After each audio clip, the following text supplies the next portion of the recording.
Good afternoon, everyone. We are just after noon on Thursday, September 17th, and this is a meeting of the Audit Committee of the Town of Lunenburg. And calling this meeting to order, I would also acknowledge that we are on Mi'kma'ki, the ancestral and unceded territory of the Mi'kmaq people. Look for an approval of our agenda for today. So I don't see that on the minutes, but that is typically our first order of business. Perhaps it's different for Audit Committee. Thank you, Councillor Mosers and Councillor Bachman. All in favor? Okay, and I'll move right along to and just covering bases there, as it may be a matter of course, what is included on the agenda. So we do have on our agenda the request for an approval of our Audit Committee meeting minutes of June 4th, 2020. So look for a motion to approve those minutes, please.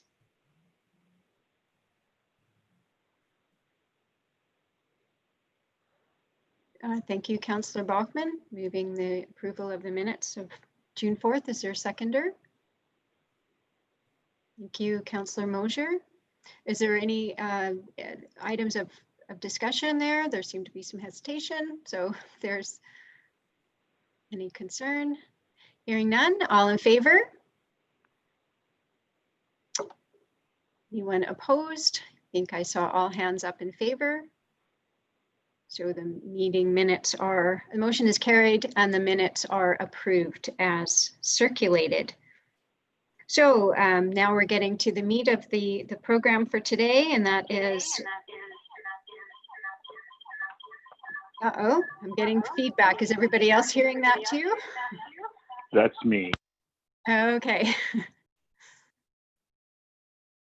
Here we go. Welcome, Jamie. Nice to have you here, Mr. Green, as our non-council citizen appointment to the Audit Committee.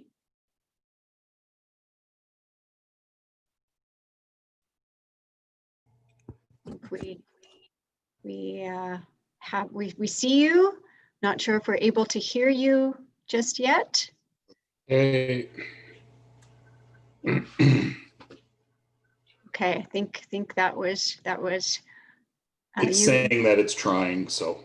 Okay, good. I hear that, so that's a good sign. Perfect. Thank you. And so we have approved the meeting minutes of June 4th. And so now we'll turn the floor over to the representatives of our auditing firm. And we have with us both Paul Beliveau and Michael Beliveau. So turn the microphones over to you, gentlemen, to share with us your findings with respect to audit. Okay. Good afternoon, everyone. First of all, I'd like to thank the town for allowing us to provide our services to the town. And Michael will address how the audit went and everything else and make the presentation. But we just wanted to open by extending our condolences on behalf of our firm and our team to you and the town of Lunenburg on the loss of Lawrence Mawhinney.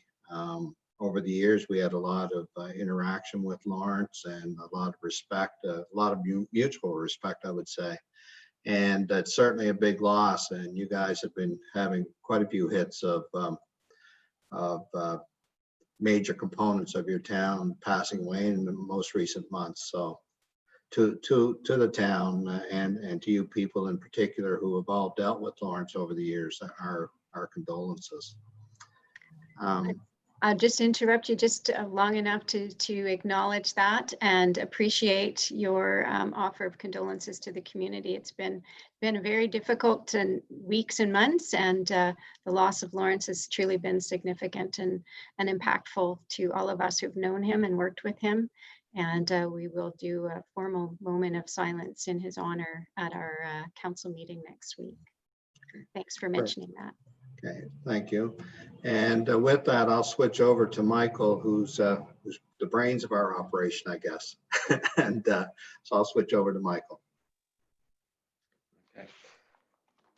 All right. Hi, everyone. Just briefly touch base. Thank you to Lisa and Bea and Kathleen and their staff for their help during the audit this year. It was a different type of audit than prior years in the sense that we were within the COVID-19 pandemic. But from our perspective, and mainly due to the due diligence of your staff, it went quite smoothly, as smoothly as could go. But actually, I think we picked up some stuff that going forward will actually improve the efficiency of our audit. And so just a thank you to Lisa and her staff for working with us through there. We were able to work out of council chambers with Lisa and Kathleen doing the stairs multiple times a day. They might not have liked that, but it went very well. And as far as our audit team, Luke Richardson also helped with the audit. He can't be here today, and Jim Schwartz as well. So for today, we'll run through the statements relatively quickly, and then we'll also touch on the management letter and internal control letter. I'll probably think if I can share my screen. That helps everybody. Would that help everybody follow along? Easier to share that? Probably.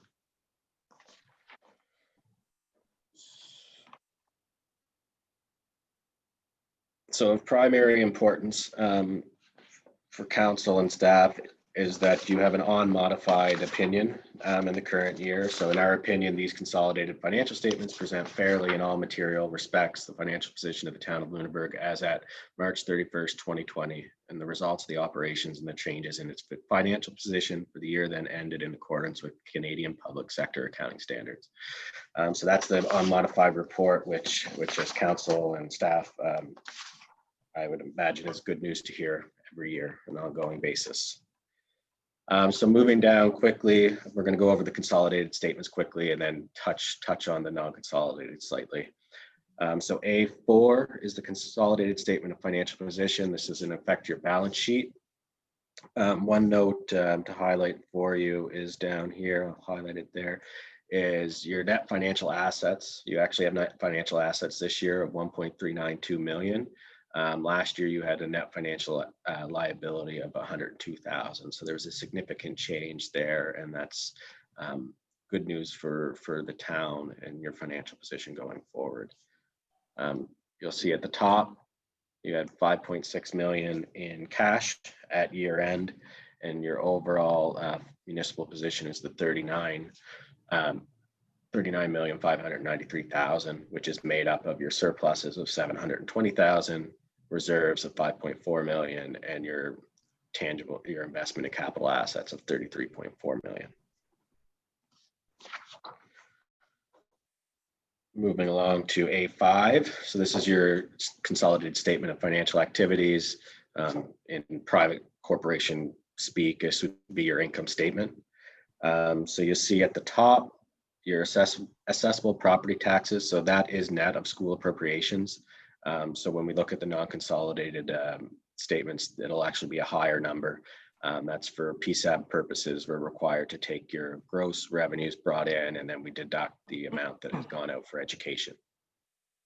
So there was a slight increase this year to the 4.8 million from 4.7. The majority of that was found in residential assessments, and it was a combination of a higher rate and an increase in the overall assessment, taxable assessment within the town. Michael? Yep. Is it okay to ask questions as we go along, or would you prefer to wait till the end? No, please. Sorry, I should have mentioned that at the start. Yeah, please feel free to interject when you have a question or a comment. Happy to answer. I don't know if it'd be a question for you or for Lisa, but I'm just wondering in the cash and bank balance, why is the up over $1 million there? Councillor Croft, it's really a timing more so than anything at times, depending on grants, when they come in, when the claims get settled. So particularly just timing.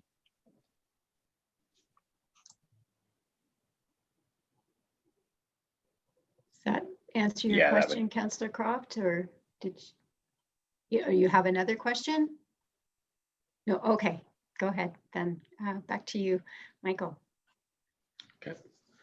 And so your consolidated statement of financial activity, so your net revenues for the year is 1.77 million compared to 918 last year, which gets you to your financial municipal position of the 39 million from the previous balance sheet. So the other statements, so you have your statement of changes of financial position. This is essentially your cash flow statement, and this shows the breakdown of how everything changed within the cash. Followed by your statement of changes in net financial assets or liabilities. And so this is the main change this year as well. So that's that net financial asset number I touched on earlier. So we're going to bring down to A11. So this is just to show you the breakdown of your municipal position. So the surplus, the $700,000 surplus is made up of 467,000 from the electric utility, 252,000 from water, and with requirements from the province and within the framework, the accounting framework is the general fund has a surplus of $361. So that's this year's surplus. If you'll notice last year's surplus of $997, that was moved this year into reserves. So next year, the 361 will go into reserves to essentially bring you back to zero. And then your reserve fund breakdown between the town, operating, capital, water, and electric follow there to give you a deeper breakdown. And your investment in capital assets is broken down also by town, cemetery, water, and electric.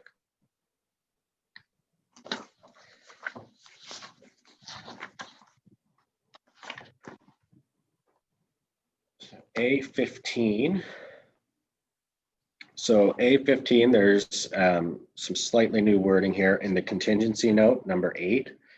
So the one change that would be from last year's is, and it was mentioned in the management letter as well, you'll see the last paragraph regarding Environment Canada investigating a town wastewater pump overflow under the Fisheries Act. As of year end, any potential liability is unknown and therefore has not been recorded in the consolidated statements. So in essence, what this means is there is, there's potentially a liability, but there's not a number that we could put to it to accrue in the statements at the current year, but we still want to bring it to people's attention. So this is where we put it within the notes.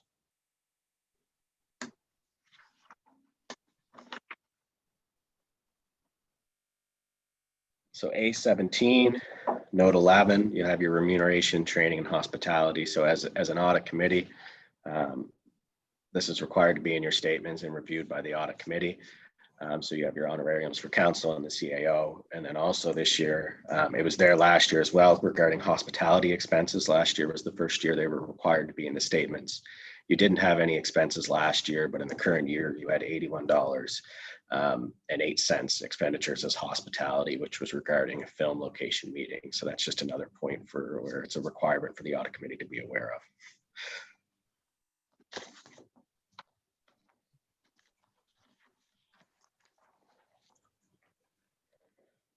And A18, note 13 down at the bottom, I just wanted to draw your attention as regarding prepayments for property taxes. So you have 133,360 of property taxes, and that's people that are set, mainly I think people that are set up on a monthly basis of paying in. So from a town perspective and everything that's been going on, if there was concern on collections pieces, they remain strong, and you actually have people paying in advance as well. So that was just a note for council.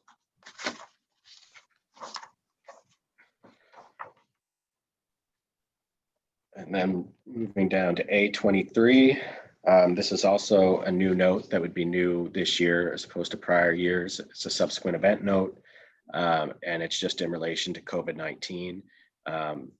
This is more so a standard note that you're going to see if you're looking at other financial statements over the next year. You're probably going to see a reference to of some sort like this. And essentially what it's saying is the pandemic COVID-19 has happened. We're not entirely sure what the the financial or operational impacts of that's going to be to the town. But we did want to just recognize it for the users of the statements that, we're not sure what's going to happen, but just that it's big enough to bring to their attention. So that's a quick run through the consolidated statements. So we'll move through to another quick run through the non-consolidated statements. It's important to note that the Section B are not audited. In effect, we audit the consolidated statements, but clearly through the course of our audit work, we're required to build the consolidated statements through these non-consolidated statements. So B1 would be the statement of operations for the town operating fund, the general fund. As you'll note, as I mentioned earlier, the taxes number would be higher than what you see on the consolidated statements, and that's because the education number has been removed on the consolidated statements, and the expense now is down below. And other revenues, you had a slight increase in other revenues. There was an insurance settlement of 48,000 there that's been recognized in that number, so that's partially responsible for the increase there. And then also moving down to environmental health services, you'll see costs are slightly up there, and that's primarily a result of work at the treatment plant due to our friend Hurricane Dorian.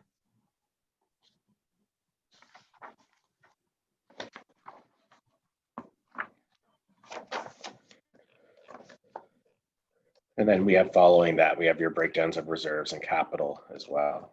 But we'll move to B12.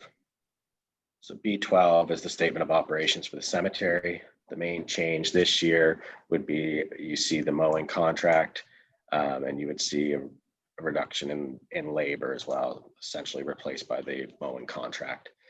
And also this year, the town would have paid over $44,265 to cover any potential loss in the cemetery.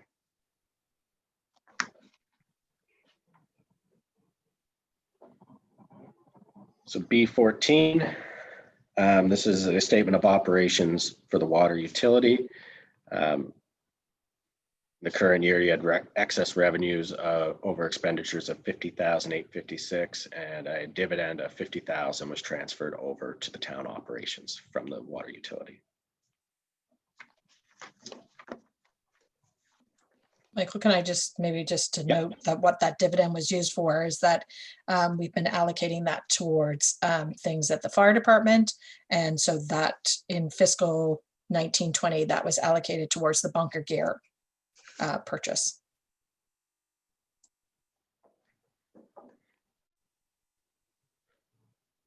And then we'll jump down to B20, which is the statement of operations for the electric utility.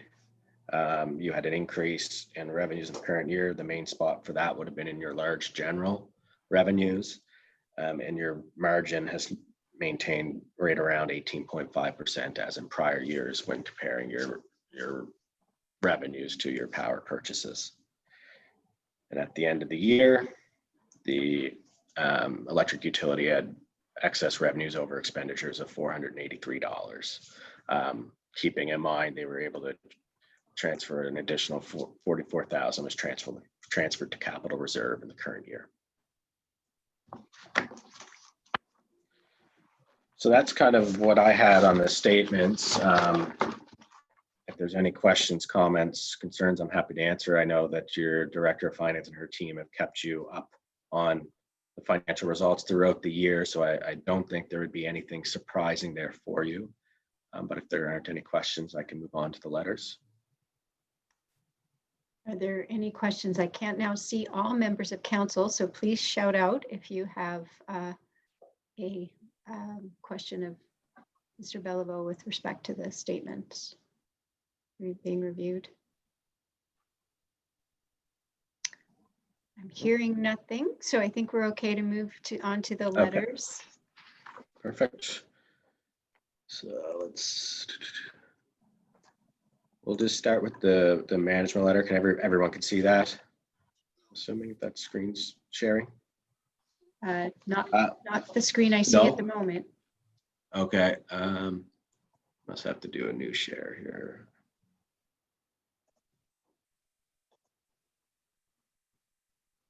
There we go. That work? That's a Yeah. letter. It Yeah. is. So this is the management letter. So just to note for yourselves, during the course of the audit, we didn't identify any fraudulent or illegal acts, nor was it brought to our attention by staff. And then it just briefly goes into kind of the process that we do. We perform tests on controls. We perform walkthroughs on the various procedures that you have within the finance department. And also we do a substantive approach as well in some areas where we do specifically, pulling an invoice to see what the invoice was for, where it was recorded within your general ledger, etc. And I know I touched on it as we went through the financial statements, but it's just to kind of where it's a requirement from the province, the idea that the audit committee is responsible for reviewing the remuneration and expenses for reportable individuals, as well as for the hospitality expenses, which are in your statements. Michael, maybe I could just stop there for a second Yep. to note that those are reported quarterly on our website, and that they're accessible there and then as well, just for people's knowledge.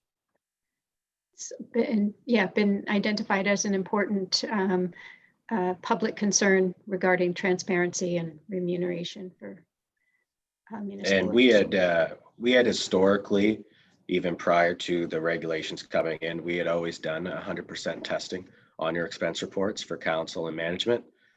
We've continued to do it, but so even in past years that was a normal audit procedure, and it was being done for you. Thanks for noting that. And then we have below, and that this is just kind of bring back to the commitment note concerning the Environment Canada investigation. So that's also just noted in the management letter as well to draw attention for the users.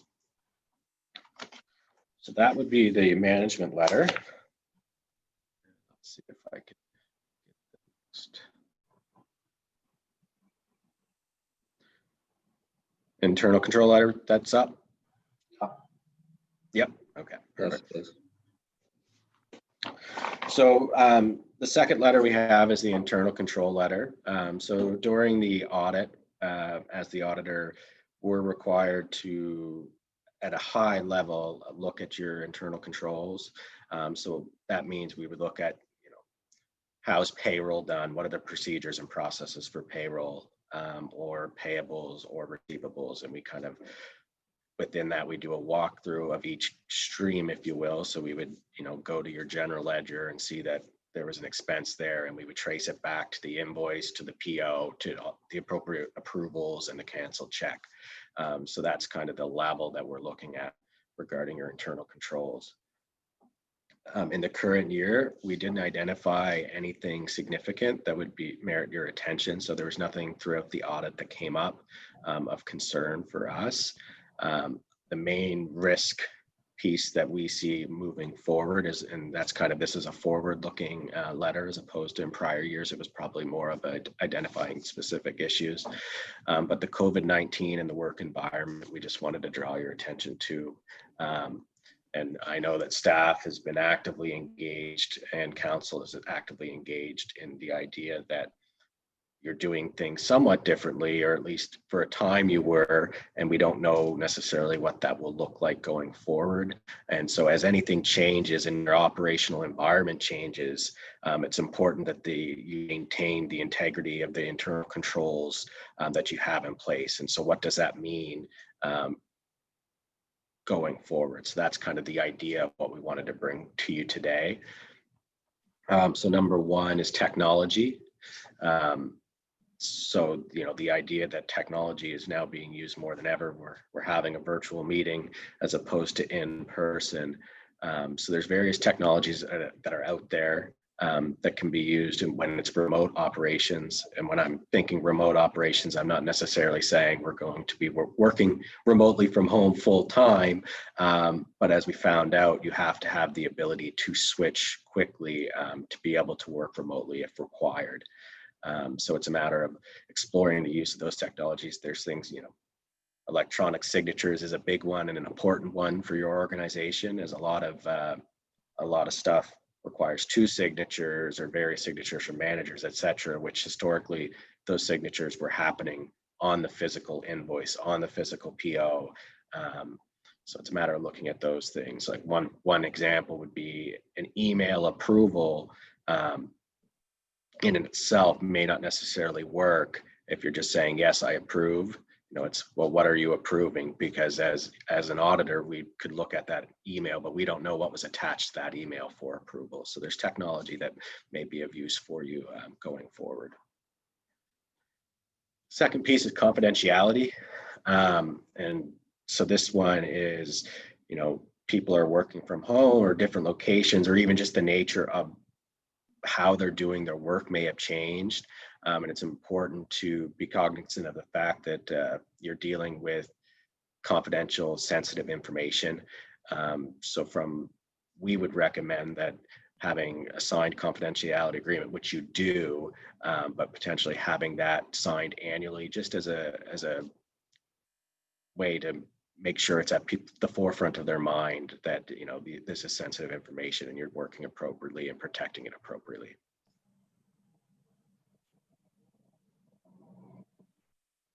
And so the final piece, and it kind of ties into everything, is the risk assessment. So your staff are consistently, you know, assessing where the risks are to the organization. And when it comes to your internal control policies and procedures, we may be looking at that differently. The one example we put in the letter is, you know, you're requiring two signatures, generally one from the mayor and one from either the mayor or the deputy mayor, and one from staff. If the mayor and the deputy mayor or one of the staff were you know, having to quarantine or put off, that may limit the ability to essentially run a check run out of the town. So those are things we probably weren't thinking of before. It's no different than evaluating your staff potentially at public works or the sewage treatment plants of who is interacting with who, and are you putting at risk of not being able to operate on a day-to-day basis if potentially maybe two people had to be off. You might be able to work with one of them off, but it may be the case that if two of them are off, you may be in trouble. So that's just a different type of risk assessment that we're not used to. And it's something, you know, as you know, even in the private Bella Bovino world, it's something we've had to adapt to as well, making sure we're not just protecting the systems, but we're also protecting the people to ensure the operations and prioritizing what needs to get done in a pandemic. You know, for, you know, another example within there is payroll. For your payroll has to be done, regardless of where staff is or how you're working. Your employees, you know, want to be paid, so it's ensuring you have a plan and procedure in place to make sure that that can happen even in the worst case scenario. That's all I have regarding the letters. Happy to answer any questions or comments if there are any. I'll stop sharing so that we can see everybody. Thanks very much for the presentation and for pointing out those highlights for us. It certainly has been a year for you know, change in perspective on a number of things, technology being a huge one, and certainly risk assessment that comes with increased use of technology for things like confidentiality and security of finances is extremely important. So it's helpful to have your input into all of that. And I know it's certainly been of interest to our staff and a concern. Are there any questions, though, of members of council? Yes, Councillor Risser. Thank you, Worship. Just a quick one more for staff and the auditors. The Fisheries Act related matters and the outstanding potential liability. Do we have any idea how much money we might be talking about? I do not know. It's set out in legislation. It is considerable. I think we've briefed council on that before, and I'd be pleased to do that after the meeting. I can get you further particulars. Yeah, I believe that was subject matter of a previous in-camera discussion. So are there any other questions?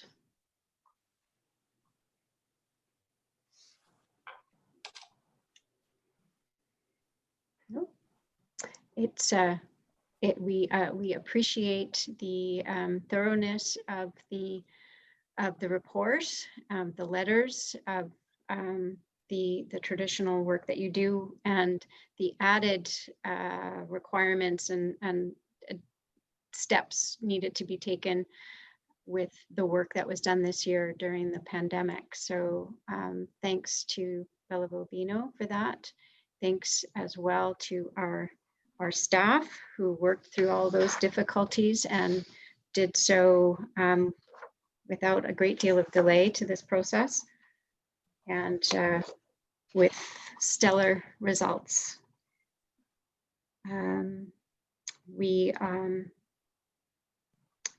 If there aren't any further questions of the auditors, we can move into the next part, which is looking for a motion to receive the reports and authorize the mayor and CAO to sign the audited financial statements. Yes, Councillor Risser? You moving the motion? Is there a seconder for that? Thank you, Councillor Croft. Any discussion required? No indication of such, so I'll call for the question. All in favor? There's no one to oppose, so the motion is carried, and we are therefore officially in receipt of these financial statements, and the CAO and I will sign them as required. So is there anything else? There's nothing else recorded as new business. So if there isn't anything, I'd entertain a motion to adjourn. Moved by Councillor Mosher, thank you. Is there a seconder? Second by Councillor Risser, thank you. All in favor? So a motion to adjourn is moved and properly approved. So thank you all very, very much. And thank you, Mr. Green, nice to see you. Thanks for taking part. And we'll see everyone at further meetings today or next week. And till then, so Everybody long. have a good day. Thank you. Thank you.